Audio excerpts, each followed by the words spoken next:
कहानी बोंग सुक नाम के एक हाई स्कूल स्टूडेंट से शुरू होती है जिसके पास एक अजीब सुपर पावर है। जब भी उसकी फीलिंग्स बहुत ज्यादा बढ़ जाती हैं, उसका शरीर इतना हल्का हो जाता है कि वह बिना कंट्रोल के हवा में उड़ने लगता है। अपने इस सीक्रेट को छिपाने के लिए उसकी माँ मी उसे लगातार खूब सारा खाना खिलाती है ताकि उसका वजन बढ़ा रहे। इतना ही नहीं, वह बोंग सुक के बैकपैक में भारी डंबल प्लेट्स भी भर देती है जिससे वह जमीन पर ही रहे। एक दिन स्कूल जाते समय बोंग सुक की नजर एक लड़की पर पड़ती है जो परेशान होकर एक बस के पीछे भाग रही होती है। उसे देखते ही बोंग सुक को पहली नजर में ही उससे प्यार जैसा एहसास होने लगता है। तभी उसे पता चलता है कि लड़की के ट्रांजिट कार्ड में पर्याप्त पैसे नहीं हैं, तो वह खुद उसका किराया भर देता है। उस लड़की का नाम हु है। वह अपने पिता के साथ रहती है और उनके घर की फाइनेंशियल हालत भी ज्यादा अच्छी नहीं है। बोंग सुक की मदद से खुश होकर हु उससे बातें करने लगती है, लेकिन जैसे ही बोंग सुक उसका खूबसूरत चेहरा देखता है, उसका दिल तेजी से धड़कने लगता है और उसके पैर धीरे धीरे जमीन से ऊपर उठने लगते हैं। अपनी हालत देखकर बोंग सुक तुरंत आंखें बंद कर लेता है और खुद को शांत करने के लिए पाई के डिजिट्स बोलना शुरू कर देता है। इसी तरह वह स्कूल पहुंचता है और वहां जितना हो सके उतना पानी पीता है ताकि उसका शरीर थोड़ा भारी हो जाए। लेकिन तभी उसे एक बड़ा सरप्राइज मिलता है। उसकी क्लास में आने वाली नई ट्रांसफर स्टूडेंट कोई और नहीं बल्कि वही हु होती है। टीचर उसे बोंग सुक से ज्यादा दूर नहीं बैठा था। क्लास शुरू होते ही बोंग सुक बार बार उसकी तरफ देखने लगता है। उसकी धड़कन फिर तेज होने लगती है और इस बार पाई के डिजिट्स दोहराना भी काम नहीं करता। वह घबराकर अपनी डेस्क को दोनों हाथों से कसकर पकड़ लेता है ताकि हवा में उड़कर बाहर न चला जाए। पूरे दिन वह किसी तरह खुद को संभालता रहता है। आखिर में जब हु क्लासरूम से बाहर निकल जाती है, तभी बोंग सुक थोड़ा शांत हो पाता है। इधर उनकी home room teacher mister चॉय who से अकेले में बात करते हैं। वह उसे एथलेटिक्स पर ध्यान देने की सलाह देते हैं। हु की फिजिकल एबिलिटी बाकी स्टूडेंट्स से काफी बेहतर होती है। मिस्टर चॉय को लगता है कि अगर वह इसी तरह मेहनत करती रही तो आगे चलकर सोल की किसी यूनिवर्सिटी में स्टूडेंट एथलीट के तौर पर एडमिशन ले सकती है। इसके बाद मिस्टर चॉय क्लास प्रेसिडेंट गैंग हन से कहते हैं कि वह हु को स्कूल के जिम की पूरी जगह दिखाए ताकि वह वहां की फैसिलिटी से अच्छी तरह फेमिलियर हो सके। अगले दिन सुबह तेज बारिश हो रही होती है। बोंग सुक बस स्टॉप पर खड़ा होकर अपने ख्यालों में खोया रहता है। तभी बस ड्राइवर उसे देखकर कल वाली लड़की को याद करता है और मजाक में पूछता है कि क्या वह अपनी गर्लफ्रेंड का इंतजार कर रहा है। बोंग सुक शर्माते हुए तुरंत सफाई देता है कि हु सिर्फ उसकी क्लासमेट है। कुछ देर बाद उसे हु दिखाई देती है जो रेनकोट पहनकर स्कूल की तरफ दौड़ रही होती है। दोनों साथ साथ स्कूल गेट की तरफ भागते हैं, लेकिन जल्दबाजी में एक दूसरे से टकरा जाते हैं। इस टक्कर में बोंग सुक को चोट लग जाती है। लेट आने की सजा के तौर पर मिस्टर चॉय दोनों को क्लास के बाद स्कूल के बाथरूम साफ करने का काम दे देते हैं। क्लासरूम में वापस आने के बाद हु को बहुत पसीना आ रहा होता है, इसलिए वह बोंग सुक से एक एक्स्ट्रा यूनिफॉर्म मांगती है। तभी कीसू नाम का एक ट्रबल मेकर उसे लॉकर रूम में जाते हुए देख लेता है और चुपके से उसके पीछे जाने लगता है। लेकिन इत्तेफाक से गैंग हन वहां से गुजर रहा होता है और वह तुरंत कीसू को रोक देता है। इससे गुस्से में कीसू गैंग हन को स्कूल के पीछे लड़ाई करने की चैलेंज देता है, लेकिन वहां जो होता है उसे देखकर सब हैरान रह जाते। गैंग हन के पंचेस बेहद तेज और ताकतवर होते हैं। वह कीसू को आसानी से हरा देता है। इतना ही नहीं, एक पंच में पास खड़े पेड़ की डाल तक टूट जाती है। अब साफ हो जाता है कि गैंग हन भी अपनी कोई सुपर पावर छिपा रहा है। स्कूल के बाद बोंग सुक हु के साथ नया स्कूल यूनिफॉर्म खरीदने जाता है। इसके बाद दोनों साथ में डिनर भी करते हैं। तभी बोंग सुक की नजर कीसू पर पड़ती है जो बुरी तरह पिटा हुआ वहां से गुजर रहा होता है। बोंग सुक उससे पूछना चाहता है कि उसके साथ क्या हुआ, लेकिन हु उसे रोक देती है और कहती है कि उसे इस मामले में नहीं पड़ना चाहिए। इसके बाद दोनों वापस स्कूल आते हैं और मिलकर अपनी क्लीनिंग ड्यूटी पूरी करते हैं। उन्हें साथ में इतना क्लोज देखकर गैंग हन को जेलसी होने लगती है। साफ पता चलता है कि उसे भी हु पसंद है। उधर बोंग सुक बॉयज रेस्ट रूम को ध्यान से साफ कर रहा होता है। तभी हु हाथ में ऑइंटमेंट लेकर वहां आ जाती है। उसे सुबह बोंग सुक को चोट लगने का अभी भी बुरा लग रहा होता है, इसलिए वह उसके लिए मेडिसिन लेकर आती है और खुद उसके घाव पर लगाती है। हु इतनी पास होती है कि बोंग सुक फिर से नर्वस और एक्साइटेड हो जाता है। वह खुद को कंट्रोल करने के लिए बार बार पाई के डिजिट्स बोलता रहता है, लेकिन जैसे ही हु वहां से चली जाती है, बोंग सुक खुद को बिल्कुल कंट्रोल नहीं कर पाता और हवा में ऊपर उठने लगता है। अब कहानी हु के पिता जान की तरफ जाती है। जान ने अभी अभी फ्राइड चिकन का एक छोटा रेस्टोरेंट शुरू किया है, लेकिन बिजनेस ठीक नहीं चल रहा होता। आखिर में जो खाना उसने बनाया था वही खुद खाकर उसे खत्म करना पड़ता है। अपने पिता को परेशान देखकर हु उनसे वादा करती है कि वह पूरी मेहनत से ट्रेनिंग करेगी और स्कॉलरशिप हासिल करेगी ताकि आगे चलकर जान को इतनी मेहनत न करनी पड़े। बेटी की ये बात जान के दिल को छू जाती है। इसके बाद कहानी फ्रैंक नाम के एक असैसिन पर जाती है। उसे एक खास मिशन मिला है जिसमें उसे एक एक करके रिटायर्ड सुपर ह्यूमंस को खत्म करना है। उसका पहला टारगेट जिन चान नाम का आदमी होता है। खतरा महसूस होते ही जिन चान तुरंत फ्रैंक पर हमला करता है, लेकिन जल्द ही उसे पता चलता है कि फ्रैंक के पास बेहद तेज हीलिंग पावर है। मौका मिलते ही फ्रैंक एक पेन को जिन चान के सीने में घुसा देता है और फिर उसे एक ऊंची बिल्डिंग से नीचे फेंक देता है। कुछ समय बाद मियून को न्यूज से जिन चान की मौत के बारे में पता चलता है। वह तुरंत समझ जाती है कि यह कोई नॉर्मल मर्डर नहीं है। वह अपने रूम में लौटती है और अपनी वेपन्स तैयार करने लगती है। इसके बाद फ्रैंक एक बुक स्टोर में पहुंचता है जहां उसका अगला टारगेट बोंग पियोंग छिपा हुआ होता है। फ्रैंक जानता है कि बोंग पियोंग इलेक्ट्रिसिटी को कंट्रोल कर सकता है, इसीलिए वह सबसे पहले वहां की पावर काट देता है। लेकिन बोंग पियोंग भी तैयार रहता है। वह बैटरीज को पावर सोर्स की तरह इस्तेमाल करके फ्रैंक से जोरदार फाइट शुरू कर देता है। लड़ाई के बीच बोंग पियोंग अपनी और अपने बेटे की एक फोटो जला देता है। वह ऐसा इसलिए करता है ताकि कुछ जरूरी क्लूज मिट जाएं। लेकिन फ्रैंक ये सब देख लेता है और फिर से हमला करता है। धीरे धीरे बैटरीज की पावर खत्म होने लगती है और बोंग पियोंग कमजोर पड़ जाता है। आखिर में फ्रैंक उसे भी मार देता है। इसके बाद फ्रैंक जली हुई फोटो उठाता है और पूरे बुक स्टोर में आग लगा देता है। बाद में डैमेज्ड फोटो को ध्यान से देखने पर उसे पता चलता है कि बोंग पियोंग का बेटा जोंगवन हाई स्कूल से ग्रेजुएट हुआ था। यह जानकारी मिलते ही फ्रैंक सीधे उसी स्कूल की तरफ निकल पड़ता है। स्कूल का सिक्योरिटी गार्ड फ्रैंक के सस्पिशियस बिहेवियर को नोटिस कर लेता है और उसे तुरंत वहां से बाहर निकाल देता है। इसके बाद गार्ड फोन पर इस घटना की इंफॉर्मेशन देता है और अगले दिन स्कूल में सर्वेलेंस कैमरास भी लगवा दिए जाते हैं। वहीं दूसरी तरफ चू अपने खाली समय का एक एक पल ट्रेनिंग में लगा रही होती है। मिस्टर चॉय गैंग हन से कहता है कि जिम के फैंस चालू कर दे ताकि ट्रेनिंग के दौरान हु को ज्यादा गर्मी न लगे। गैंग हन कंट्रोल रूम में अकेला बैठकर चुपचाप हु को प्रैक्टिस करते हुए देखने लगता है। तभी बोंग सुक भी जिम पहुंच जाता है। वह देखता है कि हु का पैर मुड़ गया है। उसे संभालने के लिए बोंग सुक इंस्टिंक्टिवली हवा में उड़कर उसकी तरफ जाने की कोशिश करता है, लेकिन जोर से जमीन पर गिर जाता है। अच्छी बात यह रहती है कि हु को कोई चोट नहीं लगती। दूर से ये सब देखकर गैंग हन को अपनी आंखों पर भरोसा ही नहीं होता। बाद में हु बोंग सुक से सिटअप्स में मदद करने को कहती है। बोंग सुक का वजन अच्छा खासा होने के कारण वह आसानी से हु के पैरों को जगह पर रोक सकता है, लेकिन हु के इतने पास होने से बोंग सुक बहुत नर्वस हो जाता है। वह उसकी तरफ देखने से भी बचता है और आंखें कसकर बंद कर लेता है। फिर भी दोनों के बीच की दूरी इतनी कम होती है कि बोंग सुक खुद को संभाल नहीं पाता। अगले ही पल वह अचानक हवा में उठकर ट्रेनिंग फील्ड के बीच पहुंच जाता है। वो तुरंत उसके पास दौड़ कर आती है और पूछती है कि उसे कहीं चोट तो नहीं लगी। तभी एक जैनिटर जिम साफ करने के लिए अंदर आ जाता है। दोनों जल्दी से वहां से बाहर निकल जाते हैं। उनके जाने के बाद गैंग हन कंट्रोल रूम से बाहर आता है। गुस्से और फ्रस्ट्रेशन में वह दीवार पर अपना हाथ इतनी जोर से रखता है कि वहां उसकी साफ हैंडप्रिंट बन जाती है। असल में हु काफी समय से बोंग सुक के बारे में जानना चाहती थी। उसे समझ नहीं आ रहा था कि बोंग सुक आखिर हवा में उड़ कैसे जाता है, इसलिए वह बहाना बनाती है कि उसके स्नीकर्स क्लासरूम में छूट गए हैं। बोंग सुक खुद उन्हें लेने जाने के लिए तैयार हो जाता है। हु चुपके से उसके पीछे जाती है और उसके फुटप्रिंट्स को फॉलो करती है, लेकिन अचानक फुटप्रिंट्स आगे जाकर गायब हो जाते हैं। हु घबरा जाती है और बोंग सुक का नाम पुकारने लगती है। तभी बोंग सुक सामने से अपना सिर बाहर निकालता है। उसके हाथ में दोनों के शूज होते हैं। पता चलता है कि वह पहले ही अपने शूज उतार चुका था क्योंकि वह फ्लोर को गंदा नहीं करना चाहता था। तभी हु की नजर उसके ढीले होते बैंडेज पर पड़ती है। वह उसका एल्बो पकड़कर उसे संभालने लगती है। हु के इतने करीब आते ही बोंग सुक की फीलिंग्स फिर बेकाबू हो जाती हैं और वह सीधा सीलिंग की तरफ उड़ जाता है। हु घबराकर उसे पकड़ती है और नीचे खींच लाती है। फिर वह जल्दी से उसका बैकपैक दोबारा उसके ऊपर रख देती है ताकि उसका वजन बढ़ सके। इतना ही नहीं, हु उसे शांत करने के लिए गले भी लगाती है, लेकिन इसका उल्टा असर होता है और बोंग सुक की एक्साइटमेंट और बढ़ जाती है। उसी समय सिक्योरिटी गार्ड की नजर सिक्योरिटी कैमरास पर पड़ती है और वह पूरा मामला देख लेता है। स्कूल से निकलने के बाद हु बोंग सुक का हाथ पूरे रास्ते कसकर पकड़े रहती है ताकि वह फिर से हवा में न उड़ जाए। जब वे घर पहुंचते हैं तो मियून की तेज सुनने की शक्ति की वजह से उसे बेटे के आने का तुरंत पता चल जाता है। वह खुशी खुशी बाहर आती है, लेकिन बोंग सुक के साथ एक खूबसूरत लड़की को देखकर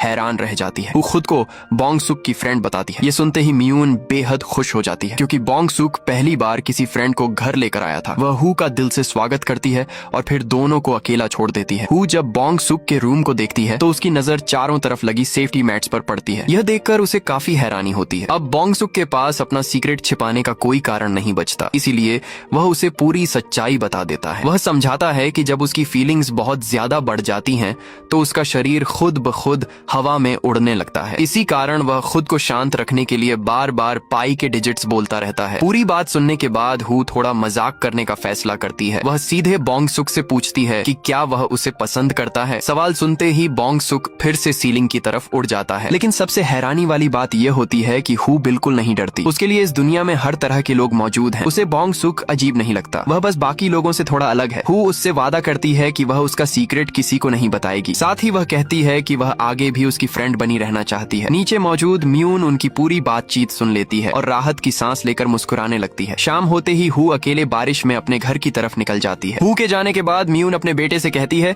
कि ऐसी लड़की को हाथ से जाने नहीं देना चाहिए। उसे साफ लग रहा था कि हू भी बोंग सुक को पसंद करती है, वरना वह उसके रूम में इतनी देर तक क्यों रुकती। माँ की बात सुनकर बोंग सुक तुरंत रेनकोट पहनता है और घर से बाहर भाग जाता है। अपनी सुपर आई साइट की मदद से वह हू की लोकेशन पता कर लेता है। इसके बाद वह अपने सैंड बैग्स उतार देता है और थोड़ी ऑकवर्ड तरीके से हवा में उड़ते हुए हू की तरफ पहुंचता है। हू ऊपर देखकर उसे हवा में उड़ता हुआ देखती है और धीरे से कहती है कि वह कितना कूल लग रहा है। आखिर में बोंग सुक हू को बस तक छोड़कर आता है और उसे जाते हुए देखकर मुस्कुराता रहता है। इधर फ्रैंक अपने अगले टारगेट तक पहुंच चुका था। इस बार उसका निशाना नाजू थी, जो एक हेयर सैलून में काम करती थी। फ्रैंक एक नॉर्मल कस्टमर बनकर सैलून में जाता है और हेयर कट करवाते हुए कैजुअली उसके बच्चे के बारे में पूछने लगता है। नाजू को तुरंत समझ आ जाता है कि कुछ गड़बड़ है। वह बिना देर किए सिजर्स उठाकर फ्रैंक के सिर में घुसा देती है, लेकिन फ्रैंक को इससे कोई फर्क नहीं पड़ता। उसके शरीर का घाव कुछ ही पल में खुद ठीक हो जाता है। नाजू के पास एक्सरे विजन की पावर थी। वह तुरंत एक स्नाइपर राइफल उठाती है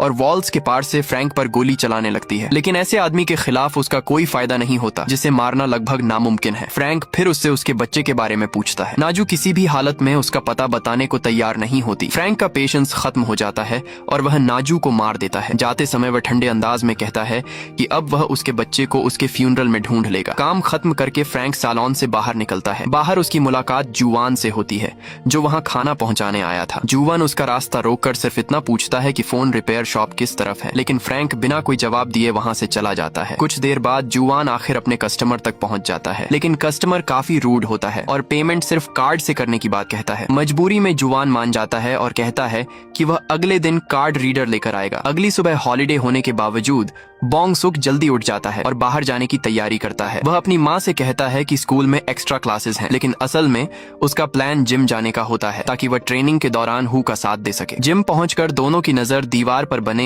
एक अजीब हैंडप्रिंट पर पड़ती है। हालांकि वे दोनों इसे ज्यादा सीरियस नहीं लेते, लेकिन बोंग सुक के मन में एक सवाल अब भी घूम रहा था। उसे समझ नहीं आ रहा था कि हू ने उसके सीक्रेट को इतनी आसानी से एक्सेप्ट कैसे कर लिया। हू भी बोंग सुक को बताती है कि उसके पास एक ऐसा सीक्रेट है जो उसने आज तक किसी को नहीं बताया। इसके बाद कहानी उसके बचपन में चली जाती है। एक एक्सीडेंट में उसकी माँ की मौत के बाद हू अपने पिता जान के साथ ही बड़ी होती है। दोनों कभी एक जगह ज्यादा समय तक नहीं रुकते। ऐसा लगता है जैसे वे किसी से छिप कर रह रहे हों। जब हू हाई स्कूल में पहुंचती है, तब जान फैसला करता है कि अब उन्हें एक जगह रुकना चाहिए ताकि हू आराम से कॉलेज की तैयारी कर सके। एक दिन उनकी क्लास में हाइवान नाम की एक अमीर ट्रांसफर स्टूडेंट आती है। कुछ ही समय में कुछ बिगड़ैल लड़कियां उसे परेशान करने लगती हैं। बाकी स्टूडेंट सब कुछ देखकर भी चुप रहते हैं, लेकिन हू से ये देखा नहीं जाता। वह चुपके से टीचर को इसकी शिकायत कर देती है, लेकिन टीचर उन लड़कियों को सिर्फ वार्निंग देकर छोड़ देता है। इससे प्रॉब्लम खत्म होने के बजाय वे और ज्यादा गुस्सा हो जाती हैं। वे हाइवान को फिर घेर लेती हैं और उसे डराने के लिए नाइफ भी निकाल लेती हैं। तभी क्लास प्रेसिडेंट बीच में आकर उन्हें रोकने की कोशिश करता है, लेकिन उसे बुरी तरह पीट दिया जाता है। यह देखकर हू का पेशेंस पूरी तरह खत्म हो जाता है। वह अकेले ही उन 17 लड़कियों के सामने खड़ी हो जाती है। लड़कियां उस पर हमला करती हैं, लेकिन हू को जितनी चोट लगती है उसके शरीर पर निशान उतनी ही जल्दी ठीक हो जाते हैं। ये देखकर सभी लड़कियां डर जाती हैं और उन्हें लगने लगता है कि हू कोई इंसान नहीं बल्कि कोई मॉन्स्टर है। इस घटना के बाद स्कूल हू को निकाल देता है। जैन को मेडिकल बिल्स और सेटलमेंट का सारा खर्च अपनी जमा की हुई सेविंग्स से भरना पड़ता है। फिर भी वह अपनी बेटी को दोष नहीं देता। उसे पता है कि हू को उसकी स्पेशल एबिलिटी उसी से मिली है। जान दुखी होकर कहता है कि अगर हू की माँ आज जिंदा होती तो वह यह सच जानकर जरूर खुश होती। तभी हू को अपनी माँ के आखिरी समय का चेहरा याद आता है। अब उसे समझ आता है कि उसकी माँ के चेहरे पर डर नहीं था बल्कि हल्की सी मुस्कान थी। वह इसलिए खुश थी क्योंकि एक्सीडेंट के बाद उसकी बेटी बिल्कुल सुरक्षित बच गई थी। प्रेजेंट में वापस आने के बाद हू और बोंग सुक एक दूसरे के साथ अपने सीक्रेट शेयर करते हैं। इस बात से दोनों की फ्रेंडशिप पहले से भी ज्यादा मजबूत हो जाती है। उधर जान कार्ड रीडर लेकर अपने कस्टमर से पेमेंट लेने जाता है, लेकिन वहां पहुंचते ही उसे पता चलता है कि पास के हेयर सैलून में मर्डर हुआ है। जानकारी हासिल करने के लिए जान जानबूझकर एक छोटा सा कार एक्सीडेंट करता है और इस दौरान उसे पता चलता है कि मामले की जांच NIS के लोग कर रहे हैं। इसी समय MI भी न्यूज में यह खबर देख लेती है और तुरंत उस जगह पहुंच जाती है। वहां उसकी नजर भीड़ के बीच खड़े एक सस्पिशियस डिलीवरी गाय पर पड़ती है। NIS ऑफिस में एक सेक्रेटरी डायरेक्टर मिन को बताती है कि हाल में कई सुपर पावर्स वाले लोगों की हत्या हो चुकी है। मिन जांच करता है और पता चलता है कि सभी विक्टिम्स कभी ब्लैक टीम का हिस्सा रह चुके थे। उसे शक होता है कि इन हत्याओं के पीछे यूनाइटेड स्टेट्स का कोई आदमी है और उसका मकसद किसी बड़े सीक्रेट को छिपाना है। माइन तुरंत अपने सबसे भरोसेमंद आदमी जो को बुलाता है, जो असल में जैंगवान हाई स्कूल का प्रिंसिपल है। उसकी स्मेल पहचानने की पावर इतनी तेज है कि वह लगभग किसी भी इंसान को ट्रैक कर सकता है। कई सालों से वह चुपके चुपके ऐसे बच्चों को खोज रहा है जिनके पास स्पेशल एबिलिटीज हैं। साथ ही वह नेशनल टैलेंट डेवलपमेंट प्रोजेक्ट को आगे बढ़ाने में भी लगा हुआ है। माइन उसे साफ चेतावनी देता है कि उसे बेहद सावधान रहना होगा और इस पूरे प्रोजेक्ट की खबर किसी बाहरी इंसान को नहीं लगनी चाहिए। उसी दिन फ्रैंक नाजू के फ्यूनरल में पहुंचता है। वहां उसे पता चलता है कि नाजू की बेटी कई साल पहले बीमारी से मर गई थी। इसके बाद नाजू ने कई अनाथ बच्चों को अडॉप्ट कर लिया था। उधर बोंग प्योंग का फ्यूनरल भी चल रहा होता है। वहां सिर्फ एक आदमी मौजूद था, वह उसका बेटा ग्वेडो था, जिसे हम पहले बस ड्राइवर के रूप में देख चुके थे। अब कहानी ग्वेडो के बचपन में चली जाती है। उसे अपने पिता से इलेक्ट्रिसिटी कंट्रोल करने की पावर मिली थी। बड़ा होने के बाद वह भी जांगवान हाई स्कूल में पढ़ता है। मिस्टर चॉय को उम्मीद होती है कि ग्वेडो स्टूडेंट एथलीट बन सकता है, लेकिन स्पोर्ट्स में उसके अंदर ज्यादा टैलेंट नहीं था। इसलिए ग्रेजुएशन के बाद मिस्टर चॉय उसे ब्रॉडकास्टिंग और एंटरटेनमेंट की तरफ जाने की सलाह देता है। कुछ समय बाद ग्वेडो एक super hero character lightning man के लिए ऑडिशन देता है। उसकी परफॉर्मेंस जजेस को काफी पसंद आती है। जल्द ही लाइटनिंग मैन बच्चों के बीच बहुत पॉपुलर हो जाता है, लेकिन एक परफॉर्मेंस के दौरान उसके इंसुलेटेड ग्लव्स खराब हो जाते हैं और एक एक्सीडेंट हो जाता है। बच्चे डर जाते हैं और इसके बाद ग्वेडो की जॉब चली जाती है। इससे भी बड़ा हादसा तब होता है जब एक दिन डोर खोलते समय उसकी पावर अचानक एक्टिवेट हो जाती है और इसके चलते उसकी माँ की मौत हो जाती है। ग्वेडो अंदर से जानता है कि इस हादसे में उसकी पावर ही जिम्मेदार थी, लेकिन वह अपने पिता से कुछ कह नहीं पाता। जान शिन भी उसे समझाने के लिए सही वर्ड्स नहीं ढूंढ पाता। वह बस ग्वेडो से कहता है कि चाहे कुछ भी हो जाए वह हमेशा उसके पास वापस आ सकता है। इसके बाद ग्वेडो जगह जगह जॉब ढूंढता है, लेकिन हर जगह उसे रिजेक्ट कर दिया जाता है। एक दिन उसकी मुलाकात एक बस ड्राइवर से होती है जिसकी बस का जनरेटर खराब हो गया था। ग्वेडो अपनी पावर से कुछ ही समय में जनरेटर ठीक कर देता है। बस ड्राइवर उसकी मदद से इतना खुश होता है कि वह ग्वेडो को बस कंपनी में जॉब दिलवा देता है। इसके बाद ग्वेडो बस ड्राइवर बनकर काम करने लगता है। इसी रूट पर बोंग सुक भी अक्सर बस में सफर करने लगा था। प्रेजेंट में ग्वेडो अपनी पावर की मदद से उस पल को देखता है जब उसके पिता की हत्या की गई थी। ये देखकर उसके अंदर गुस्सा और दुख दोनों उमड़ पड़ते हैं। अगले दिन कीसू पूरी तरह ठीक होकर स्कूल वापस आता है। उसी दौरान क्लास में एक नई ट्रांसफर स्टूडेंट भी आती है। ये वही हाइवान है जिसकी ह्यू ने पहले मदद की थी। लंच के समय हाइवान बोंग सुक और हु के साथ बैठती है और जल्दी ही दोनों की अच्छी फ्रेंड बन जाती है। तभी कीसू जानबूझकर गंग हन की ट्रे में अपना बचा हुआ खाना डाल देता है और उसके ग्लासेस भी उसी में फेंक देता है। वह सबके सामने गंग हन को बेइज्जत करना चाहता था। गंग हन गुस्से में अपनी मुट्ठियां भींच लेता है, लेकिन फिर भी पलटकर हमला नहीं करता। बाद में बोंग सुक उसके ग्लासेस उठाता है और उन्हें ध्यान से साफ करता है। फिर हु वे ग्लासेस वापस गंग हन को दे देती है। हु उससे कहती है कि उसने सही काम किया। कई बार खुद को रोक लेना भी एक तरह की जीत होती है। ये सुनकर गैंग हन बेहद खुश हो जाता है क्योंकि पहली बार किसी ने खुलकर उसका साथ दिया था। उधर NIS की जांच से यह बात कंफर्म हो जाती है कि इन सुपर पावर्ड लोगों को मारने वाला आदमी फ्रैंक है। वह CIA का ऑपरेटिव है जिसे रिटायर्ड एजेंट्स को एक एक करके खत्म करने का काम दिया गया है। मिन अब सीधे US एम्बेसडर से मिलने का फैसला करता है। मीटिंग में वह साफ चेतावनी देता है कि अगर यूनाइटेड स्टेट्स इसी तरह सुपर पावर्ड लोगों की हत्या करवाता रहा तो वह चाइना से संपर्क करके मिलकर इसका जवाब देगा। लेकिन दूसरी तरफ फ्रैंक को अपना अगला टारगेट मिल चुका था। इस बार उसका निशाना बोंग सुक की मां म्यून थी। फ्रैंक एक आम कस्टमर बनकर उसके रेस्टोरेंट में पहुंचता है। म्यून को उसे देखते ही कुछ गड़बड़ महसूस होती है। उसे याद आता है कि पिछले तीनों मर्डर लोकेशंस के पास फ्रैंक की कंपनी का डिलीवरी ट्रक देखा गया था। म्यून तुरंत बोंग सुक को मैसेज करके वार्न करती है कि वह घर वापस न आए, लेकिन इत्तेफाक से बोंग सुक के फोन की बैटरी खत्म हो चुकी थी, इसलिए उसे मैसेज मिला ही नहीं और वह सीधा रेस्टोरेंट में पहुंच गया। म्यून उसे देखते ही टेंशन में आ जाती है। वह अपनी पहचान छिपाने के लिए ऐसा दिखाती है जैसे बोंग सुक कोई नॉर्मल कस्टमर हो और उसे थोड़ी दूर जाकर वेट करने को कहती है। तभी फ्रैंक कैजुअली बोंग सुक से पूछता है कि क्या वह जोंगवान हाई स्कूल में पढ़ता है और क्या वह इसी जगह रहता है। बोंग सुक को खतरे का जरा भी अंदाजा नहीं होता, इसलिए वह फ्रैंक के हर सवाल का सीधा और सच्चा जवाब दे देता है। दूसरी तरफ म्यून चुपके से अपनी पिस्टल निकाल लेती है और किसी भी पल फाइट शुरू होने के लिए तैयार हो जाती है, लेकिन फ्रैंक हमला करता उससे ठीक पहले US एम्बेसडर का ऑर्डर आ जाता है कि मिशन कैंसिल कर दिया जाए। इस तरह माँ और बेटे दोनों दोनों बाल बाल बच जाते हैं। फिर भी म्यून का गुस्सा कम नहीं होता। वह बोंग सुक को डांटती है कि उसने उसकी बात मानकर अलर्ट रहना क्यों नहीं सीखा। उसे हमेशा पता होना चाहिए कि किसी भी समय डेंजर आ सकता है। रेस्टोरेंट से निकलने के बाद फ्रैंक अपने पुराने दिनों के बारे में सोचता है। बचपन में उसकी माँ उसे छोड़कर चली गई थी। बाद में उसे एक ट्रेनिंग कैंप भेज दिया गया जहाँ उसने कई साल तक बेहद कड़ी असैसिन ट्रेनिंग ली। इसी दौरान एम्बेसडर का एक और ऑर्डर आता है। इस बार फ्रैंक को जुआन को खत्म करना था। साफ था कि माइन की वार्निंग का यूएस की तरफ से कोई असर नहीं हुआ था। फ्रैंक टारगेट की फाइल्स देख ही रहा था कि उसका ध्यान भटक गया और उसकी गाड़ी लगभग एक बस से टकरा गई। इत्तेफाक से उस बस को ग्वेडो चला रहा था। फ्रैंक को देखते ही ग्वेडो पहचान जाता है। यही वह आदमी था जिसने उसके पिता को मारा था। ग्वेडो तुरंत बस के सारे पैसेंजर्स को नीचे उतार देता है और अकेले फ्रैंक के पीछे निकल पड़ता है। दोनों के बीच काफी खतरनाक चेस होती है और पीछा करते करते वे एक सुनसान व्हीट फील्ड तक पहुंच जाते हैं। ग्वेडो हाथ में बैटरी लेकर अपने पिता की मौत का बदला लेने के लिए तैयार होता है, लेकिन फ्रैंक एक ही जोरदार पंच में उसे बेहोश कर देता है। इसके बाद फ्रैंक आखिरकार जुआन को भी ढूंढ लेता है। वह बिना रुके अपनी गाड़ी जुआन पर चढ़ा देता है। फ्रैंक को लगता है कि काम खत्म हो चुका है और वह मिशन कंप्लीट होने की रिपोर्ट देने लगता है, लेकिन तभी जुआन गाड़ी के नीचे से चुपचाप बाहर निकल आता है। दोनों के बीच तुरंत जबरदस्त फाइट शुरू हो जाती है। इस बार जुआन फ्रैंक पर भारी पड़ता है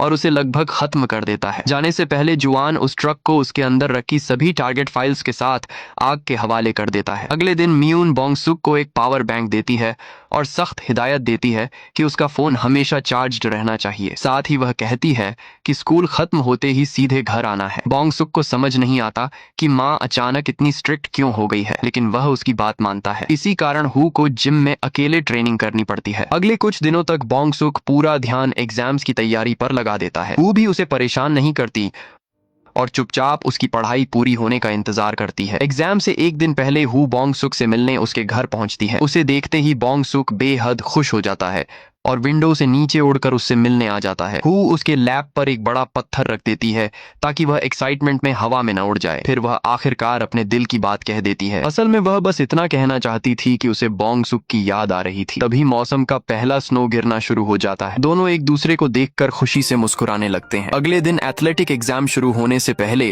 हु और बोंग सुक एक दूसरे का हौसला बढ़ाते हैं। दूर खड़ा गैंग हन यह सब देख रहा होता है और उसे जलन होने लगती है। बैडमिंटन के दौरान वह जानबूझकर बोंग सुक के रैकेट पर इतना जोरदार शॉट मारता है कि रैकेट टूट जाता है। दूसरी तरफ ह्यू हाई जंप की प्रैक्टिस कर रही होती है। उसे पता ही नहीं होता कि जंप स्टैंड का एक स्क्रू ढीला हो चुका है। खतरा देखते ही दो लड़के उसकी तरफ दौड़ पड़ते हैं, लेकिन बोंग सुक के शरीर पर सैंडबैग्स होने की वजह से गैंग हन उससे पहले हु तक पहुंच जाता है और उसे बचा लेता है। गैंग हन की स्पीड देखकर वहां मौजूद सभी लोग हैरान रह जाते हैं। इत्तेफाक से एक स्टूडेंट जिसे व्लॉग बनाना पसंद है इस पूरी घटना को कैमरा में रिकॉर्ड कर चुका होता है। वह वीडियो सोशल मीडिया पर डाल देता है और कुछ ही समय में वीडियो वायरल हो जाता है। मिन को डर लगता है कि इससे उनका सीक्रेट प्रोजेक्ट सबके सामने आ सकता है। वह तुरंत वीडियो हटाने का ऑर्डर देता है, लेकिन तब तक बहुत देर हो चुकी होती है। वीडियो नॉर्थ कोरिया के बड़े अधिकारियों तक भी पहुंच जाता है और वे साउथ कोरिया में अपने एजेंट्स भेजने का फैसला कर लेते हैं। उधर बोंग सुक को बहुत बुरा लग रहा होता है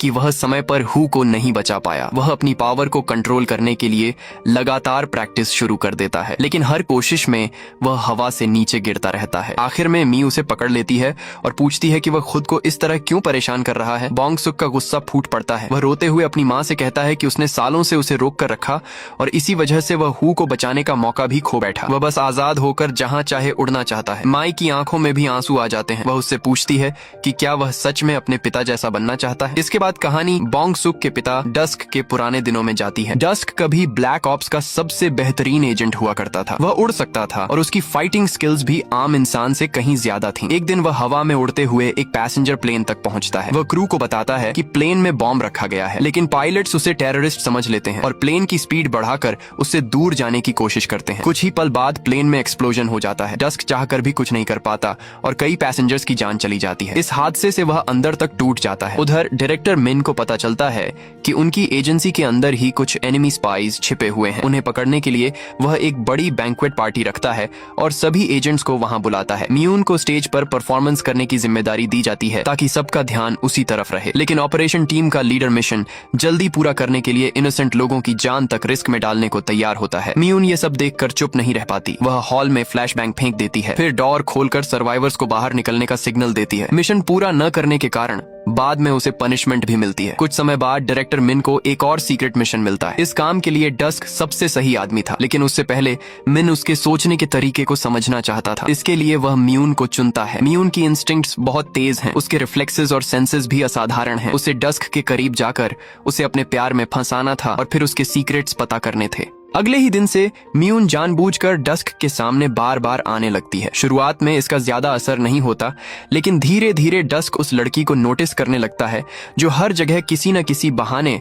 उसके आसपास दिखाई देती है। एक दिन दोनों कॉफी मशीन के पास फिर मिलते हैं और इस बार एक दूसरे का इंट्रोडक्शन देते हैं। वहां से जाते समय डस्क उसके डॉक्यूमेंट्स उसकी डेस्क तक पहुंचाने की ऑफर भी करता है। समय के साथ दोनों ज्यादा बातें करने लगते हैं और उनके बीच अच्छी बॉन्डिंग बनने लगती है। एक दिन बातचीत के दौरान डस्क साफ बता देता है कि उसे पहले से पता है कि मियून उस पर नजर रख रही है। आखिर वह हर मुलाकात में एक जैसी फाइल लेकर जो आती है। मियून का मिशन फिर फेल हो जाता है, लेकिन अंदर से उसे राहत मिलती है। वह शुरू से ही यह काम नहीं करना चाहती थी, लेकिन उसके पास ऑर्डर्स मानने के अलावा कोई रास्ता नहीं था। डस्क उसकी सिचुएशन समझता है और उसे डिनर पर बुला लेता है। मियून भी उसके साथ जाने के लिए तैयार हो जाती है। इसके बाद दोनों के बीच दूरी और कम होने लगती है। अगले दिन कॉफी मशीन के पास फिर उनकी मुलाकात होती है। मियून बताती है कि इस पूरे मिशन में सबसे मुश्किल चीज कॉफी पीना है। उसे कॉफी बिल्कुल पसंद नहीं है, फिर भी डस्क के करीब रहने के लिए वह रोज कॉफी पीती रही। ये सुनकर डस्क भी अपना एक सीक्रेट बताता है। वह कहता है कि मियून से उसकी मुलाकात उससे भी पहले हो चुकी थी। जब मियून का पहला मिशन फेल हुआ था, तब डस्क को उसे खत्म करने का ऑर्डर मिला था, लेकिन वह इनोसेंट लोगों को भी नुकसान नहीं पहुंचाना चाहता था, इसीलिए उसने ऑर्डर मानने से इनकार कर दिया। बाद में मियून डस्क से कहती है कि वह मिशन को ऑफिशियली फेल्ड रिपोर्ट करने वाली है। डस्क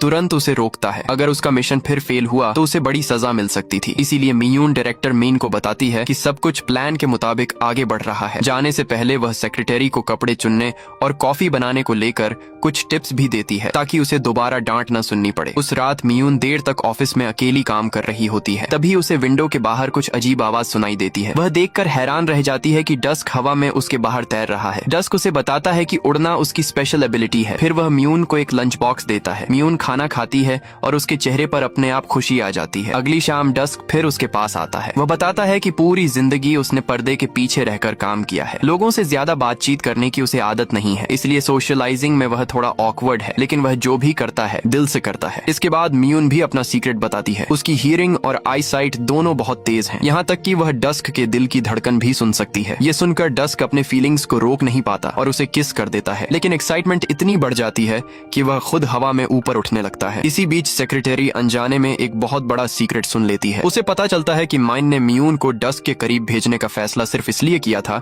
क्योंकि उन दोनों में एक खास चीज कॉमन थी, दूसरों के दर्द को समझने वाला इंसानी दिल। लेकिन डिक हर काम में माहिर था। ऑर्गेनाइजेशन के लिए वह एक ऐसी किलिंग मशीन था जिसमें कोई कमी नजर नहीं आती थी। इसी वजह से मिन जानबूझकर उसे मियून के करीब ला रहा था। उसका प्लान था कि अगर डिक को मियून से प्यार हो गया तो उसके अंदर एक कमजोरी पैदा हो जाएगी, फिर उसे कंट्रोल करना और अपने काम में इस्तेमाल करना आसान हो जाएगा। माइन को यह भी पता था कि मियून उससे झूठ बोल रही है। सच सामने आने के बाद सेक्रेटरी ने तुरंत मियून को फोन किया। मियून ने आसपास नजर दौड़ाई और जल्दी ही छिपे हुए कैमरास पकड़ ली। एक कैमरा उसकी डेस्क के पास लगा था, जबकि दूसरा कॉफी मशीन के अंदर छिपाया गया था। मियून गुस्से में मिन से पूछती है कि वह उसके पीछे इतना क्यों पड़ा है। मिन बिना घबराए समझाता है कि डस्क का कोई फैमिली कनेक्शन नहीं है, उसका कोई अपना नहीं है, इसलिए मिशन खत्म होते ही वह कभी भी गायब हो सकता है। इसके बाद मिन मियून के पिता को लेकर उसे दबाव में डालता है और साफ चेतावनी देता है कि वह उसकी हद पार न करे। इसी बीच डिक को एक बेहद सीक्रेट मिशन मिल जाता है। निकलने से पहले वह दूर से बस एक बार मियून को देखता है। उसके बाद मियून की जिंदगी से डिक पूरी तरह गायब हो जाता है। वह कई दिनों तक उसका इंतजार करती रहती है। तभी एक चौंकाने वाली खबर आती है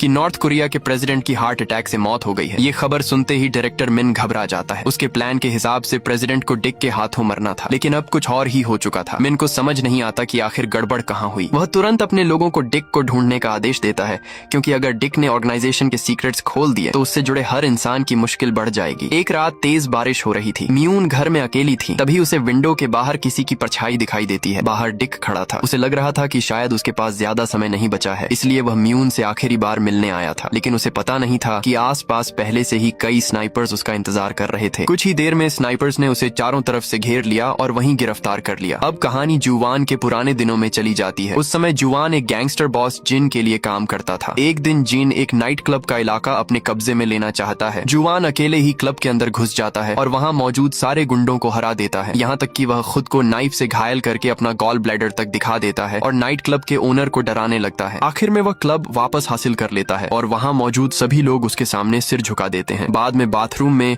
जुवान का असिस्टेंट मिनी उसके शरीर से नाइफ निकालता है और उसकी बहादुरी की जमकर तारीफ करता है। लेकिन कुछ दिन बाद जुवान को पता चलता है कि जिन उसी नाइट क्लब ओनर के साथ पार्टनरशिप करके बिजनेस करना चाहता है। जुवान को लगता है कि जिन पैसे के लालच में अपने दुश्मन से हाथ मिला रहा है। वह गुस्से में साफ कह देता है कि वह अपने दुश्मनों के साथ कभी काम नहीं करेगा और वहाँ से चला जाता है। उस रात मिनी जुवान को ड्रिंक्स के लिए बुलाता है। वह जिन को भी साथ लाता है ताकि दोनों के बीच समझौता हो सके, लेकिन असल में मिनी ने चुपके से दोनों के ड्रिंक्स में नशीली चीज मिला दी थी। थोड़ी देर बाद दोनों बेहोश हो जाते हैं। जब जुवान की आंख खुलती है तो वह खुद को और जिन को चेयर से बंधा हुआ पाता है। नाइट क्लब ओनर अपने आदमियों को आदेश दे रहा था कि पूरी कार को पानी में धकेल दिया जाए। जुवान उनसे जिन को छोड़ने की रिक्वेस्ट करता है क्योंकि जिन पहले ही उनके साथ काम करने के लिए तैयार हो चुका था। तभी ओनर एक कड़वा सच बताता है। जिन ने शुरू से ही जुवान को सिर्फ एक ह्यूमन शील्ड की तरह इस्तेमाल किया था। इतना ही नहीं, मिनी ही वह इंसान था जिसने दोनों को धोखा दिया था। जुवान गुस्से में सब कुछ देखता रह जाता है और कार पानी के अंदर डूब जाती है। लेकिन जुवान आसानी से हार मानने वाला नहीं था। वह अपने अंगूठे को मोड़कर हैंडकफ से बाहर निकलता है और किसी तरह बच जाता है। बदला लेने के लिए जुवान नाइट क्लब ओनर को मार देता है, लेकिन मिनी को मारने की उसकी हिम्मत नहीं होती क्योंकि वह कभी उसका पुराना दोस्त था। इसलिए जुवान उसकी शक्ल बुरी तरह बिगाड़ देता है और उसे जिंदा छोड़ देता है। कुछ समय बाद डायरेक्टर मिन को पता चलता है कि जुवान के पास इमॉर्टैलिटी की पावर है। वह मिनी को आदेश देता है कि किसी भी तरह जुवान को पकड़कर लाया जाए। बदले में उसे बहुत बड़ा रिवॉर्ड देने का वादा किया जाता है। दूसरी तरफ जान एक छोटे से मोटेल में छिपकर रह रहा था और बहुत कम बाहर निकलता था। जब भी मोटेल का ओनर उससे रेंट मांगता, जान जानबूझकर किसी कार से टकरा जाता और फिर ड्राइवर से कॉम्पेंसेशन के पैसे मांग लेता। एक दिन उसकी मुलाकात जीही नाम की लड़की से होती है जो मोटेल के लोगों तक कॉफी पहुंचाती थी। उस समय जीही एक कस्टमर से बहस कर रही थी, लेकिन जान इस मामले में नहीं पड़ता। बाद में वह हमेशा की तरह ट्रैफिक एक्सीडेंट के जरिए पैसे कमाने बाहर निकलता है, लेकिन इस बार जिस ड्राइवर से वह टकराता है वह कार रोकने के बजाय तेजी से भाग जाता है। इत्तेफाक से जीही वहाँ पहुँच जाती है और उसकी मदद करने की कोशिश करती है। जान उसकी मदद लेने से मना कर देता है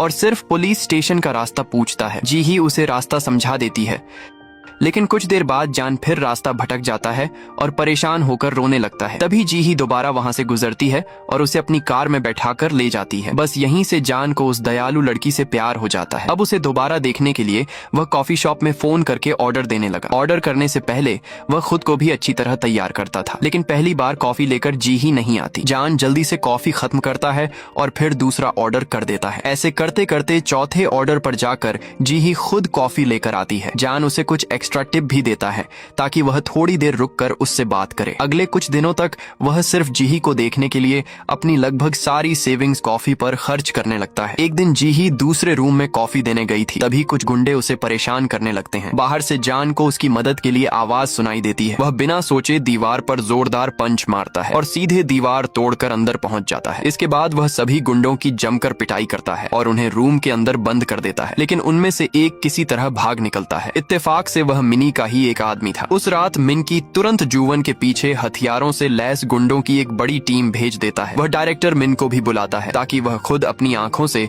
इस मॉन्स्टर की पावर देख सके, लेकिन जुवान अकेले ही सैकड़ों हथियारबंद गुंडों को हरा देता है। यहाँ तक कि वह मिनी की कार की विंडो पर बेसबॉल बैट मारकर उसे साफ चेतावनी देता है। जैसे जैसे और दुश्मन वहाँ पहुँचते जाते हैं, जुवान को मजबूर होकर एक तंग गली में भागना पड़ता है। मिन ये सब अपनी आंखों से देख चुका था। अब उसे जुवान की असली ताकत का अंदाजा हो गया था, इसलिए वह डिक को आदेश देता है कि जुवान को अपनी ऑर्गेनाइजेशन में शामिल करे, क्योंकि उसे लगता है कि जुवान की पावर उनके लिए बेहद काम की साबित हो सकती है। इसी बीच जीही को उसके को-वर्कर्स से पता चलता है कि गैंगस्टर्स जुवान को ढूंढ रहे हैं। यह सुनते ही वह अपनी मोटरसाइकिल लेकर उसे खोजने निकल पड़ती है और सही समय पर पहुंचकर उसे वहां से निकाल लेती है। भागते समय जुवान उसे बताता है कि वह कोई अच्छा इंसान नहीं है और पहले किसी की जान भी ले चुका है, लेकिन जीही को इससे कोई फर्क नहीं पड़ता। वह जानती है कि जुवान ने उसे बचाने के लिए खुद को खतरे में डाला था। तभी एक वैन तेजी से उनकी तरफ आती है। जुवान बिना सोचे जीही को अपने शरीर से ढक लेता है। अच्छी बात यह रहती है कि जीही सिर्फ बेहोश होती है। जब वही वैन दोबारा उनकी तरफ बढ़ती है तो जुवान सीधे ड्राइवर सीट तक पहुंच जाता है और वैन को पहाड़ी से नीचे गिरा देता है। जुवान मर नहीं सकता, लेकिन चोट का दर्द फिर भी उसे महसूस होता है। तभी मिनी हाथ में गन लेकर वहां पहुंच जाता है। उसके मन में बस एक सवाल था, अगर जुवान के सिर से गोली पार हो जाए तो क्या वह तब भी जिंदा रहेगा। मिनी गोली चलाने ही वाला था कि डिक उससे पहले गोली चला देता है और उसे वहीं रोक देता है। इसके बाद जुवान ऑफिशियली NIS में शामिल हो जाता है। डायरेक्टर मिन उसे साफ आदेश देता है कि डिक जो भी कहे उसे बिना सवाल किए मानना होगा। कुछ दिन बाद जुवान को अपना पहला मिशन मिलता है। डिक उसे आसमान से सीधे एक ऐसी बिल्डिंग में गिरा देता है जहां बहुत सारे हथियारबंद क्रिमिनल्स मौजूद थे। वहां मौजूद हर किसी को लगता है कि जुवान अब खत्म हो गया होगा, लेकिन थोड़ी देर बाद वह बिल्कुल ठीक खड़ा हो जाता है और दुश्मनों पर टूट पड़ता है। ऊपर से डस्क उसे कवर फायर देता रहता है। दोनों मिलकर शानदार तरीके से हॉस्टेज को बचा लेते हैं। धीरे धीरे दोनों एक दूसरे के सबसे भरोसेमंद पार्टनर्स बन जाते हैं। लेकिन कुछ समय बाद डिक खुद मुसीबत में फंस जाता है। ऑर्डर्स न मानने की वजह से उसे गिरफ्तार कर लिया जाता है। इससे भी ज्यादा हैरानी उसे तब होती है जब वह देखता है कि जिस लड़की से वह प्यार करता है वही उसके सामने गन लेकर खड़ी है। बाद में डायरेक्टर मिन उससे पूछता है कि नॉर्थ कोरिया में असल में क्या हुआ था और प्रेसिडेंट की मौत हार्ट अटैक से कैसे हो गई। डिक एक शब्द भी नहीं बोलता, उल्टा वह मिन को ही हॉस्टेज बना लेता है। फिर सबके सामने वह म्यून के साथ अपने किसी भी रिश्ते से साफ इनकार करता है और उसकी तरफ गोली चला देता है। लेकिन आखिरी पल में जुवान बीच में आकर गोली को रोक लेता है। म्यून की आंखों के सामने डिक वहां से चला जाता है और उसकी आंखों से आंसू निकलने लगते हैं। लेकिन असली सच्चाई कुछ और थी। ये सब डिक का बनाया हुआ प्लान था। म्यून को खतरे से दूर रखने के लिए उसने पहले ही उसे कहा था कि जरूरत पड़ने पर वह उसके खिलाफ गन उठाए। साथ ही उसने म्यून को जुवान की मदद लेने के लिए भी कहा था। अगले दिन लोगों को माइन एक पेड़ से लटका हुआ मिलता है। गवर्नमेंट के सामने इस पूरे मामले का कोई साफ जवाब नहीं था, इसीलिए माइन को उसके पद से हटा दिया जाता है और ब्लैक टीम को भी बंद कर दिया जाता है। इसके बाद म्यून फिर से एक आम जिंदगी जीने लगती है। लेकिन डिक कई सालों तक वापस नहीं आता। फिर एक बर्फीली शाम जब म्यून अकेली घर जा रही होती है, उसे पीछे से कुछ जानी पहचानी फुटस्टेप्स सुनाई देती हैं। वह समझ जाती है कि डिक आखिर वापस आ गया है। कुछ समय बाद दोनों की शादी हो जाती है और उनके घर एक बेबी बॉय पैदा होता है। लेकिन कुछ ही महीनों में छोटे बोंग सुक में अजीब पावर्स दिखने लगती हैं। दोनों पेरेंट्स डर जाते हैं कि कहीं उसे चोट न लग जाए, इसीलिए डस्क पूरे घर में सेफ्टी नेट्स लगवा देता है। कई साल गुजर जाते हैं और साउथ कोरिया और नॉर्थ कोरिया के बीच पीस एग्रीमेंट हो जाता है। इसके बाद माइन दोबारा अपने पुराने पद पर लौट आता है। वापस आते ही उसका पहला आदेश होता है कि डिक को फिर से पकड़ कर लाया जाए। डिक और म्यून को अंदाजा हो जाता है कि अब खतरा दोबारा उनके करीब आ चुका है। एक रात म्यून को घर के बाहर बहुत सारे लोगों के कदमों की आवाज सुनाई देती है। डस्क तुरंत उससे कहता है कि वह अपने बेटे को लेकर वहां से निकल जाए, जबकि वह एजेंट्स को रोकने की कोशिश करेगा। जाते समय वह म्यून को बार बार याद दिलाता है कि बोंग सुक की उड़ने वाली पावर को किसी से भी छिपा कर रखना है। इसके बाद डस्क बाहर निकलता है और एक एजेंट को पकड़ लेता है, लेकिन इस बार उसके सामने आने वाले एजेंट्स भी सुपर पावर्स वाले थे। डस्क ज्यादा देर तक उनका सामना नहीं कर पाता और पकड़ लिया जाता है। उस दिन के बाद म्यून अपने बेटे को लेकर लगातार एक जगह से दूसरी जगह छिपती रहती है, लेकिन उसे पता नहीं था कि एजेंट्स पहले ही उसका पीछा करते हुए उसके करीब पहुंच चुके हैं। दूसरी तरफ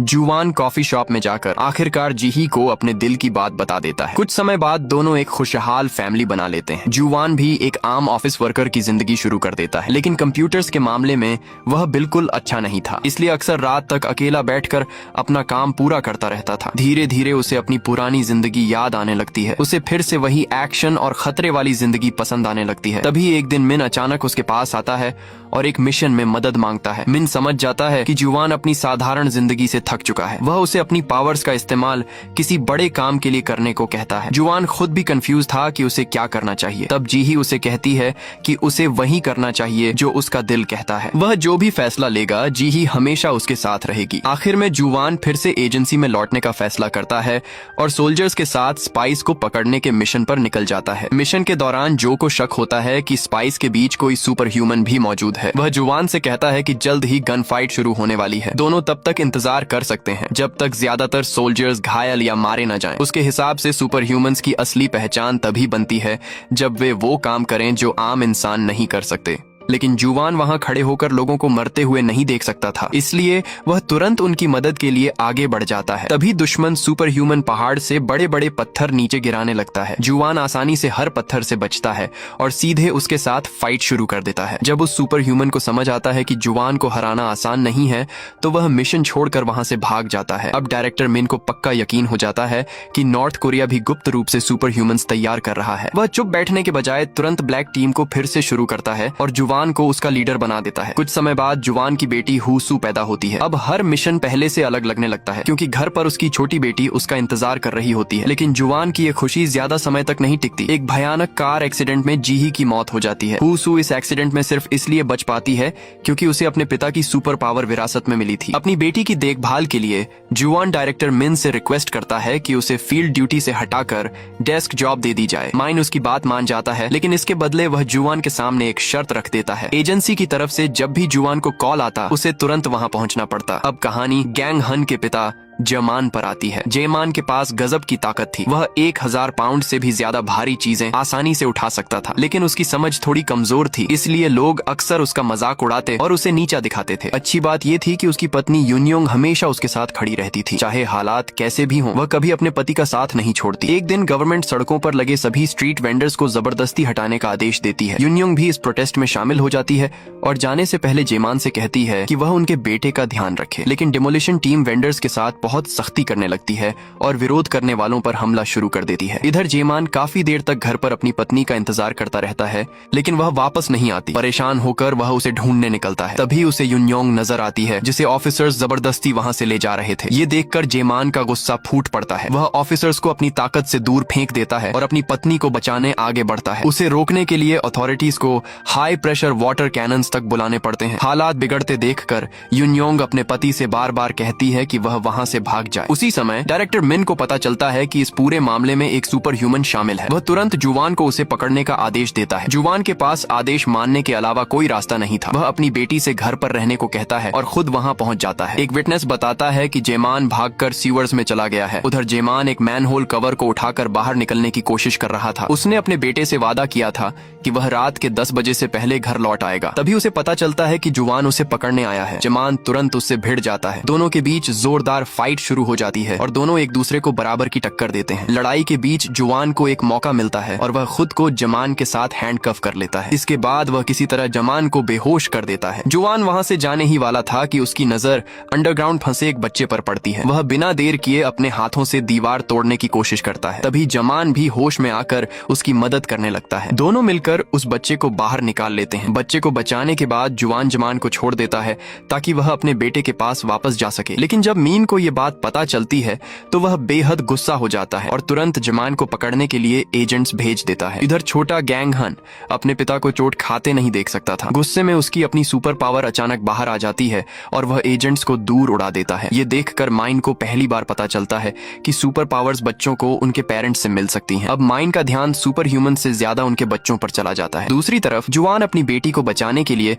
उसके साथ छिपकर रहने को मजबूर हो जाता है। जैसे जैसे ये बच्चे बड़े होते हैं, जो मिन को एक खास हाई स्कूल बनाने का आइडिया देता है। उसका मकसद ऐसे स्टूडेंट्स को ढूंढना और ट्रेन करना था जिनके अंदर स्पेशल एबिलिटीज हो। इसी प्लान की वजह से बोंग सुक, हु और गैंग हन की जिंदगी एक दूसरे से जुड़ जाती है। बाहर से जो इस स्कूल का प्रिंसिपल था, लेकिन असल में वह एक एजेंट था जिसे इन बच्चों पर नजर रखने की जिम्मेदारी दी गई थी। इस समय तक बोंग सुक और हु को बिल्कुल अंदाजा नहीं था कि वे एक बड़ी साजिश का हिस्सा बन चुके हैं, लेकिन गैंग हन को शुरुआत से ही पूरी सच्चाई पता थी। हाई स्कूल में आने से पहले ही जो ने उससे चुपचाप मुलाकात की थी और उसके सामने एक डील रखी थी। अगर गैंग हन ग्रेजुएशन के बाद NIS में शामिल हो जाता है तो उसके पिता का क्रिमिनल रिकॉर्ड हमेशा के लिए मिटा दिया जाएगा। यही डील उसके सामने रखी गई थी। एक दिन स्कूल के बाद बोंग सुक हु के साथ ट्रेनिंग के लिए स्पोर्ट्स सेंटर जाता है, लेकिन उन्हें पता नहीं होता कि यंग नाम का एक नॉर्थ कोरियन एजेंट उनका पीछा कर रहा है और सही मौके का इंतजार कर रहा है। तभी बस ड्राइवर गू को कुछ गड़बड़ महसूस होती है। वह जानबूझकर बस को बार बार दाएं बाएं मोड़ने लगता है ताकि अंदर बैठे बच्चों को नुकसान न हो। हैरानी की बात यह थी कि यंग इतनी हलचल के बावजूद बिल्कुल स्थिर खड़ा रहता है। जब बस पुलिस स्टेशन पहुंचती है और सारे पैसेंजर्स सुरक्षित उतर जाते हैं, तभी गू थोड़ा रिलैक्स करता है, लेकिन अगले ही पल जांग अचानक गायब हो जाता है। बाद में ग्वेडो पुलिस को बताता है कि बस की बैटरी में प्रॉब्लम आ गई थी। इसी दौरान हु और बोंग सुक चुपचाप वहां से निकल जाते हैं। उधर स्कूल जिम की रिकॉर्डिंग देखने के बाद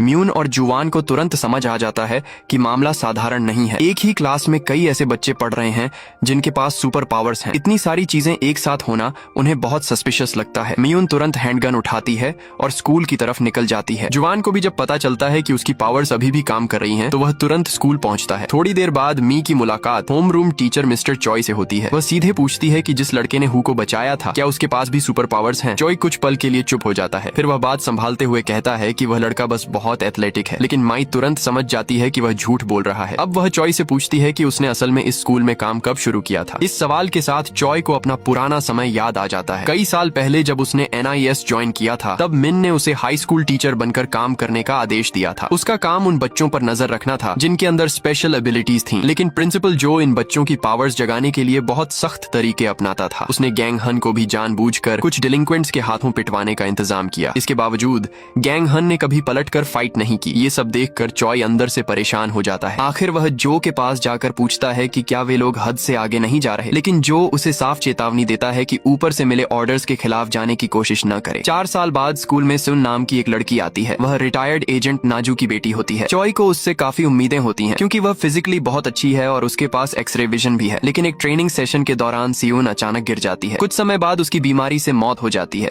बाद में चॉय को पता चलता है कि सियोन काफी समय से कैंसर से लड़ रही थी। चॉय को लगता है कि उसकी सख्त ट्रेनिंग ने उसकी हालत और खराब कर दी थी। इस बात का गिल्ट तब से उसके मन में बना रहता है। वापस प्रेजेंट में आते हैं। जुवन मैप देखकर मिस्टर चॉय के ऑफिस तक पहुंच जाता है। जाने से पहले एमी उसे चुपचाप याद दिलाती है कि पूरी बिल्डिंग में सर्वेलेंस लगा हुआ है। इसके बाद वह स्कूल की बाकी जगहों की जांच करने लगती है। कुछ देर बाद उसे पास से एक महिला की आवाज सुनाई देती है। आवाज का पीछा करते हुए माई को एक जैनिटर दिखाई देती है जो प्रिंसिपल के ऑफिस की सफाई कर रही होती है। माई तुरंत लाइट्स बंद कर देती है ताकि उसे फायदा मिल सके। लेकिन असली बात ये थी कि वह जैनिटर कोई आम महिला नहीं बल्कि नॉर्थ कोरियन स्पाई थी। कुछ समय पहले ही उसने स्कूल के एक PE टीचर को मार दिया था। जैसे ही उसे एहसास होता है कि उसकी पहचान सामने आ चुकी है, वह माई पर हमला कर देती है। फाइट के बीच माई को किसी और के कदमों की आवाज सुनाई देती है। वह बिना समय गंवाए विंडो से बाहर निकल जाती है। फिर स्नोबॉल्स की मदद से कई कैमरास को काम करना बंद कर देती है और पावर भी काट देती है ताकि दुश्मन उसकी लोकेशन ट्रैक न कर सके। जैनिटर तुरंत कंट्रोल रूम की तरफ भागती है ताकि इलेक्ट्रिसिटी वापस चालू कर सके। लेकिन तभी माई अचानक वहां पहुंचती है और उसे गोली मार देती है। अब कहानी फिर हु की तरफ लौटती है। यंग चुपके से उसके पीछे पहुंच चुका था और उस पर हमला करने की कई कोशिशें करता है। उसी समय बोंग सुक एक कन्वीनियंस स्टोर से ड्रिंक्स खरीद रहा होता है। जब वह वापस जिम पहुंचता है तो उसे सारे डोर्स लॉक्ड मिलते हैं। अंदर से हु की दर्द भरी आवाज सुनाई देती है। बोंग सुक समझ जाता है कि कुछ बहुत गलत हो चुका है। वह तुरंत खुद को रोकने वाले सारे सैंड बैग्स और बाकी वजन हटा देता है और आसमान की तरफ उड़ जाता है। इस बार वह समय पर पहुंचता है और उस लड़की को बचा लेता है जिसे वह प्यार करता है। उधर जुवान मिस्टर चॉय के साथ ऑफिस में बात कर रहा होता है। तभी 2 और एजेंट्स अंदर घुस आते हैं। उनके साथ टीम लीडर किम भी होता है। किम के साथ योंग नाम का एक बेहद ताकतवर आदमी भी था। किम तुरंत यंग सुपर ह्यूमन से जुड़ी सारी फाइल्स मांगता है, लेकिन जुवान बिना कुछ बोले योंग को ही हरा देता है। इसके बाद वह चॉय से कहता है कि बाकी स्टूडेंट्स को बचाने जाए, क्योंकि कीसू और गैंग हन अभी भी कैंपस में हैं। गैंग हन स्कूल से निकलने वाला ही होता है कि तभी उसकी माँ का फोन आता है, लेकिन एक एजेंट उसका रास्ता रोक लेता है। वह उसे उसी वीडियो वाले लड़के के रूप में पहचान लेता है और उसे जमीन पर गिरा देता है। अपने बेटे की चीख सुनते ही जेमान तुरंत स्कूल की तरफ दौड़ पड़ता है। दूसरी तरफ कीसू पर भी एक और एजेंट हमला कर देता है। ऊपर से शोर सुनकर मिस्टर चॉय तुरंत वहां पहुंचता है, लेकिन बाकी लोगों से अलग चॉय के पास कोई सुपर पावर नहीं होती। एजेंट का धैर्य जवाब दे देता है और वह हैंडगन निकाल लेता है। चॉय तुरंत कीसू के सामने खड़ा हो जाता है और उस एजेंट से कहता है कि वह इस मासूम बच्चे को छोड़ दे। उधर ऑफिस में जुवान धीरे धीरे फाइट में कमजोर पड़ने लगता है। योंग लगातार उस पर जोरदार वार करता रहता है, जिसके बाद जुवान के लिए वापस लड़ना मुश्किल हो जाता है। तभी किम उसके पास आता है और गुस्से में कहता है कि आज जो भी बुरा हो रहा है उसकी जड़ डिक है। इसके बाद कहानी 10 साल से भी ज्यादा पीछे चली जाती है। उस समय डायरेक्टर मिन डिक को एक बेहद सीक्रेट मिशन देता है। उसका टारगेट नॉर्थ कोरियन प्रेसिडेंट होता है। उस समय नॉर्थ कोरिया के पास कोई सुपर ह्यूमन नहीं था, इसलिए डिक आसानी से प्रेसिडेंशियल रेजिडेंस के अंदर पहुंच जाता है। लेकिन वहां पहुंचकर उसे पता चलता है कि प्रेसिडेंट पहले से ही बहुत गंभीर हालत में है और उसके पास ज्यादा समय नहीं बचा है। डिक उसे मारने का फैसला नहीं करता। वह मिशन पूरा किए बिना वापस लौट जाता है। इसके बाद ड्यूटी में फेल होने वाले सभी गार्ड्स को सजा दी जाती है। नॉर्थ कोरियन लीडरशिप इस घटना से बेहद नाराज हो जाती है। वे किम को किसी भी कीमत पर एक सुपर ह्यूमन यूनिट तैयार करने का आदेश देते हैं। किम के पास आदेश मानने के अलावा कोई रास्ता नहीं होता। इसके बाद वह अलग अलग लोगों पर बेहद सख्त ट्रेनिंग और टेस्ट्स शुरू करता है ताकि किसी तरह उनके अंदर छिपी सुपर पावर्स को बाहर लाया जा सके। युंग और योंग ही इस पूरी ट्रेनिंग के सिर्फ 2 बचे हुए लोग रह जाते हैं। अपने परिवार को बचाए रखने के लिए युंग को मजबूरी में उसी ऑर्गेनाइजेशन के लिए काम करना पड़ता है। वहीं योंग का अपना कोई परिवार नहीं बचा था, इसलिए वह किम का सबसे भरोसेमंद आदमी बन जाता है। कई साल बाद डस्क जानबूझकर खुद को दुश्मनों के हाथों पकड़वा देता है ताकि उसकी वाइफ और सन सुरक्षित भाग सकें। इसके बाद मिन उसे एक आखिरी मिशन देता है। अगर डस्क ने मिशन करने से मना किया तो उसके परिवार को मार दिया जाएगा। मजबूर होकर डिक एक बार फिर नॉर्थ कोरियन प्रेसिडेंट के रेजिडेंस में घुसता है, लेकिन इस बार किम पहले से ही उसके लिए ट्रैप तैयार कर चुका होता है और डिक को वहीं पकड़ लिया जाता है। वर्तमान में म्यून अपनी तेज सुनने की ताकत और लाइटनिंग फास्ट रिफ्लेक्सेस का इस्तेमाल करके एक एजेंट को खत्म कर देती है। दूसरी तरफ बोंगसुक और हाईसू मिलकर योंग का सामना करते हैं, लेकिन योंग के सामने दोनों ज्यादा देर टिक नहीं पाते। यंग बोंगसुक का मजाक उड़ाते हुए कहता है कि वह बिल्कुल उसके पुराने दुश्मन डस्क सुक जैसा दिखता है। जैसे ही बोंगसुक अपने पिता का नाम सुनता है, उसके अंदर कुछ टूट जाता है। वह अपनी पूरी ताकत लगा देता है और जुंग हाई को हवा में ही रोक देता है। तभी हाईसू टीचर से सीखी हुई थ्रोविंग टेक्निक इस्तेमाल करती है और शॉर्ट पुट से युंग पर सीधा निशाना लगाती है। स्कूल की हॉलवे में एक एजेंट गैंग हन को बुरी तरह पीट रहा होता है। उसका मकसद किसी भी तरह गैंग हन से बाकी यंग सुपर ह्यूमंस के बारे में जानकारी निकलवाना है, लेकिन गैंग हन कितनी भी तकलीफ में हो वह एक शब्द भी बताने को तैयार नहीं होता। तभी मिस्टर चॉय हैंडगन लेकर वहां पहुंचता है, लेकिन एजेंट इतनी तेजी से हमला करता है कि कुछ ही पल में चॉय भी जमीन पर गिर जाता है। उसी समय जमान आखिरकार स्कूल पहुंच जाता है। अपने घायल बेटे को देखते ही उसका गुस्सा बेकाबू हो जाता है। वह एजेंट को कॉलर से पकड़ता है और बार बार जमीन पर पटक देता है, फिर उसे सीधे खिड़की से बाहर फेंक देता है। उधर जुवान और योंग के बीच फाइट अभी भी जारी है। जुवान की हीलिंग पावर की वजह से वह जल्दी रिकवर हो जाता है, लेकिन लगातार लड़ते लड़ते योंग की ताकत जवाब देने लगती है और वह थक कर गिर जाता है। तभी इससे भी बड़ा खतरा सामने आ जाता है। नॉर्थ कोरिया का टॉप एजेंट लिम सिर्फ अपने हाथों से क्लैप करता है और एक बेहद ताकतवर शॉकवेव छोड़ देता है। कुछ ही पल में पूरा बिल्डिंग तबाह हो जाता है। कई साल पहले पहली बार एक दूसरे से मिलने के बाद अब जुवान और जमान फिर से एक ही तरफ खड़े होकर लड़ रहे होते हैं। योंग भी होश में आने के बाद फाइट में शामिल हो जाता है, लेकिन थोड़ी देर बाद उसे एक और जोरदार हमला झेलना पड़ता है। योंग को इस हालत में देखकर लिम को अपने पुराने दिन याद आते हैं। उसे याद आता है कि वह कई सालों तक एक अंधेरी अंडरग्राउंड केव में कैद रहा था। उस मुश्किल समय में सिर्फ योंग ही ऐसा इंसान था जिसने उसके साथ इंसानों जैसा व्यवहार किया था। आखिर में लिम हिम्मत जुटाकर बिल्डिंग से नीचे छलांग लगा देता है और जमीन की तरफ अपनी आखिरी ताकत से एक खतरनाक अटैक करता है। कुछ ही सेकंड में पूरा बिल्डिंग मलबे में बदल जाता है। किम तुरंत यंग को कॉल करता है और उसे जल्द से जल्द बैकअप देने का ऑर्डर देता है। उनकी बातचीत सुनकर बोंगसुक जुंग हाई को वहां से जाने से रोकने की कोशिश करता है, लेकिन यंग अचानक फायरिंग शुरू कर देता है। तभी हाईसू बोंगसुक के सामने आ जाती है और गोली खुद ले लेती है। वह बोंगसुक को भरोसा दिलाती है कि वह ठीक है और उससे अपनी मदर को ढूंढने के लिए कहती है। बोंगसुक लड़खड़ाते हुए हवा में उड़ता है, जबकि हू पूरी तेजी से स्कूल की तरफ दौड़ती है। दूसरी तरफ ग्वेडो को भी पता चल जाता है कि बच्चे खतरे में हैं। वह तुरंत अपना बस घुमाकर स्कूल की तरफ निकल पड़ता है। स्कूल में मिस्टर चॉय बचे हुए स्टूडेंट्स को सुरक्षित जगह ले जा रहा होता है। कुछ देर बाद जुवान को होश आता है। वह जेमान को मलबे से दूर सुरक्षित जगह पर फेंक देता है और उससे अपने बेटे को बचाने के लिए जाने को कहता है। इसके बाद वह खुद धीरे धीरे मलबे से बाहर निकलने लगता है, लेकिन उसके पूरी तरह संभलने से पहले ही युंग वहां पहुंच जाता है और जुवान के सिर में गोली मार देता है। युंग दूसरी गोली चलाने वाला होता है, तभी माई वहां से फायरिंग करके उसका ध्यान अपनी तरफ खींच लेती है। जुवान की एक आंख चली जाती है, लेकिन वह फिर भी जिंदा रहता है और हवा में काफी ऊपर तैरता रहता है। ऊपर से यंग को पूरे इलाके का साफ नजारा दिखाई देता है और वह तुरंत एमआई को देख लेता है। तभी बोंगसुक वहां पहुंचता है और हवा में ही यंग से टकरा जाता है। दोनों के बीच आसमान में ही जबरदस्त फाइट शुरू हो जाती है। बोंगसुक सामने से आते बस को आखिरी पल में डॉज कर लेता है। इसी बीच ग्वेडो एक बैटरी का इस्तेमाल करके जोरदार इलेक्ट्रिक अटैक करता है। बिजली का यह हमला जुंग हाई की एक बांह को उड़ा देता है। युंग को बुरी तरह घायल देखकर किम वहीं रुकने का फैसला करता है ताकि बाकी लोग पीछे हट सकें। वह बोंगसुक पर गन तानता है, लेकिन ट्रिगर दबाते वक्त उसके हाथ रुक जाते हैं। उसे एहसास होता है कि इस पूरी लड़ाई में पहले ही बहुत से बेगुनाह लोगों की जान जा चुकी है। तभी किम एक ऐसा फैसला लेता है जिसकी किसी को उम्मीद नहीं थी। वह अपनी जान देकर इस लड़ाई को खत्म करने का फैसला करता है। दूसरी तरफ योंग को लीम गंभीर हालत में मिलता है। योंग उसे बचाने की कोशिश करता है, लेकिन लीम उसे रोक देता है। वह योंग से कहता है कि अब ऑर्गेनाइजेशन को छोड़ दे और एक नॉर्मल लाइफ जी। यह सुनकर लीम की आंखों से आंसू निकल पड़ते हैं। अब वह खुद को पूरी तरह अकेला महसूस करता है और सड़कों पर भटकता रहता है। तभी इत्तेफाक से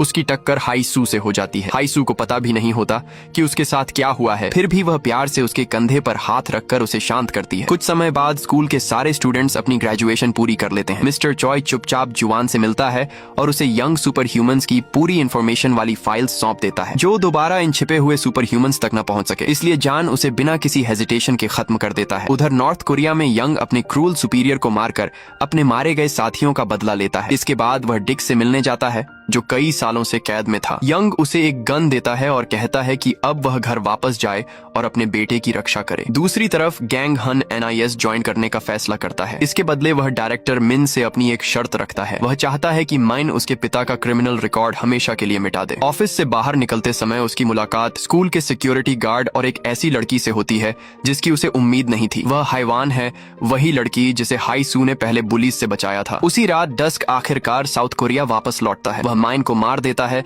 और इस पूरी कहानी का हिसाब खत्म कर देता है। धीरे धीरे सभी की जिंदगी फिर से नॉर्मल होने लगती है। योंग के पास अब जाने के लिए कोई जगह नहीं होती, इसलिए वह जान के फ्राइड चिकन रेस्टोरेंट में काम शुरू कर देता है। लेकिन वह इतना क्लमजी है कि जान अक्सर उस पर चिल्लाता रहता है। दूसरी तरफ बोंग एक मिस्टीरियस रेनकोट हीरो बन जाता है और जरूरतमंद लोगों की चुपचाप मदद करने लगता है। वहीं हु दूर से उसका पूरा साथ देती रहती है। और आखिर में डिक अपनी वाइफ और सन से दोबारा मिलता है। इतने सालों के इंतजार के बाद परिवार एक दूसरे के सामने होता है। तीनों अपनी भावनाओं को रोक नहीं पाते और एक दूसरे को गले लगाकर रो पड़ते हैं। और इसी के साथ मूविंग सीरीज का सीजन 1 यहीं खत्म हो जाता है। उम्मीद है आपको इस पूरी कहानी का सफर पसंद आया होगा। अगर वीडियो अच्छा लगा हो तो लाइक जरूर करें और ऐसे ही मूवी और सीरीज एक्सप्लेनेशन के लिए चैनल को सब्सक्राइब करना न भूलें। फिर मिलेंगे एक नई कहानी के साथ। तब तक के लिए अपना ध्यान रखें और खुश रहें।